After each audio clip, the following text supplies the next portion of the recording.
Have you ever wondered why some people feel almost magnetically drawn to you? Is it your looks, your charisma, the way you speak, or is there something much deeper, something invisible, yet incredibly powerful beneath the surface? One of the greatest psychologists of the 20th century, Carl Gustav Jung, believed that love is far from random. In his view, people don't fall in love with you as a person. They fall in love with what you unconsciously symbolize to them. And there are only two fundamental reasons this happens. In this audiobook, we'll explore Jung's powerful concepts of projection, anima, and animus. We'll discover why people are drawn to you, not because of who you are on the outside, but because of who they see in themselves through you. We'll dive into the unconscious mechanisms that shape romantic attraction and reveal two deep-rooted reasons why you may become the center of someone's love. Reasons that go far beyond your appearance, manners, or even personality. They stem from the hidden architecture of the soul, including parts a person may not even be aware of within themselves. But before we begin, subscribe to Alpha Waves Psychology and join our growing community on Telegram. Now let's begin. The hidden logic of love. We often think of love as something magical and unpredictable, like a spark that ignites out of nowhere.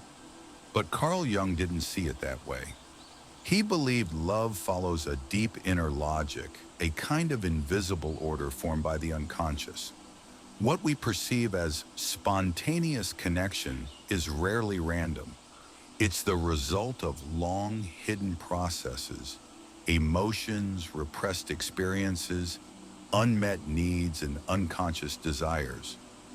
Behind every moment of intense attraction lies a structure, a quiet, almost sacred architecture of the psyche. It's this structure that leads us towards certain people and away from others. Here, Jung introduces one of his key ideas, projection, the mirror of projection. Each of us carries within us a collection of inner images, fragments of who we were, who we are, and who we hope to become. Many of these parts have been forgotten, repressed, or rejected, but they don't disappear.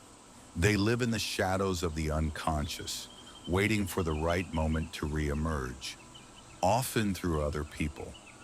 When we meet someone who somehow resonates with those hidden parts, we feel a powerful pull. It may feel like magic or destiny, but in reality, we're not falling in love with that person. We're falling in love with our own projection, reflected through them. Imagine someone who has always been reserved, emotionally restrained, and suddenly they meet someone open, expressive, alive, unafraid. The attraction is instant, but it's more than admiration. It's an inner response. That person symbolizes a force within them, a part that's never been fully lived or expressed. The attraction feels real, but its roots lie in the unconscious. The soul is seeking wholeness, pushing toward inner evolution. And so someone may fall in love with you, not for who you are, but for what you reflect: strength, warmth, clarity, freedom, or depth. You become not just a person, but a living symbol, a mirror of their lost self, a missing piece they crave for inner completeness. Reason number one, you embody what they lack. It's not just that opposites attract, it's that opposites highlight the void, parts of the inner world that were forgotten, suppressed, or never developed. A rational person might be drawn to someone deeply emotional. An introvert may fall for an extrovert, as if answering a silent call toward light and connection. Someone who lives by strict structure may be enchanted by spontaneity and chaos. But hidden in that admiration is danger. If the person isn't aware of what truly draws them to you, they may become emotionally dependent. They're not holding on to you as a person, but to the part of themselves you unconsciously represent. When that need shifts, or when your true self begins to show, their idealized projection may shatter. That's the trap of projection. It creates the illusion of connection, vivid and strong, but not built on true intimacy. When the illusion fades, and it always does, love begins to dissolve. Reason number 2, you awaken a powerful inner image. Jung didn't stop at projection. He went even deeper, into the soul's mirror.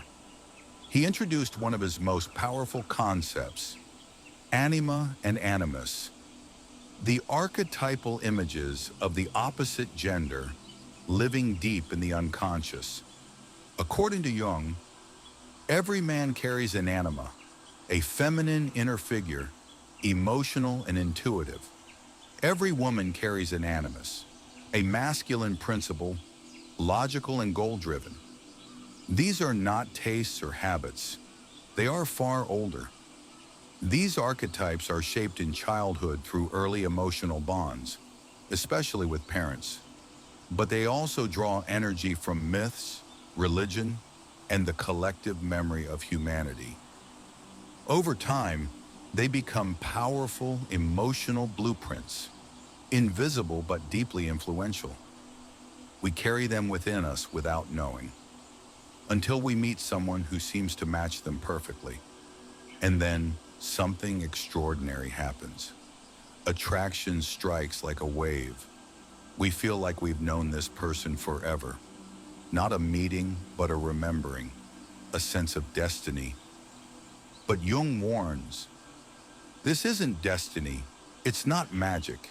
It's not proof that you're soulmates. It's your own psyche recognizing its inner structure projected onto someone else. You're not in love with them. You're in love with an ideal that's lived inside you for years, now mirrored in the outer world. The danger of idealization. You become more than a person. You become a symbol, a sacred projection. But here lies the greatest risk.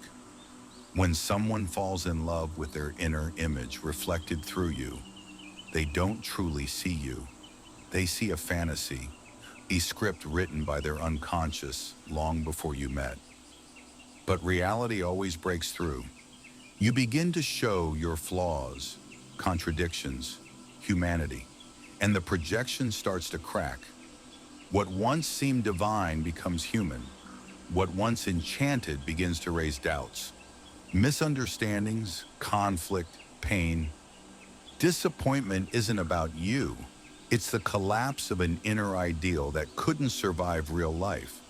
That's why so many passionate, intense, fated relationships end in chaos. They weren't built on real connection. They were driven by unconscious archetypal projection, a myth the unconscious tried to play out in real life. But no living person can forever match an unconscious ideal, because you are not an idea, you are reality, and reality is always more complex. Love as a catalyst for growth. Despite the pain and confusion that often come with projection, Jung didn't see it as a mistake. On the contrary, he believed it's a necessary step on the path of inner growth.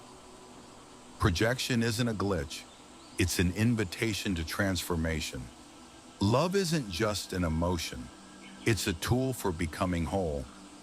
Every person you fall in love with becomes a mirror, reflecting what already lives inside you. Some awaken your hidden potential, others expose your deepest fears. Some spark creativity and freedom, others anxiety and self-doubt.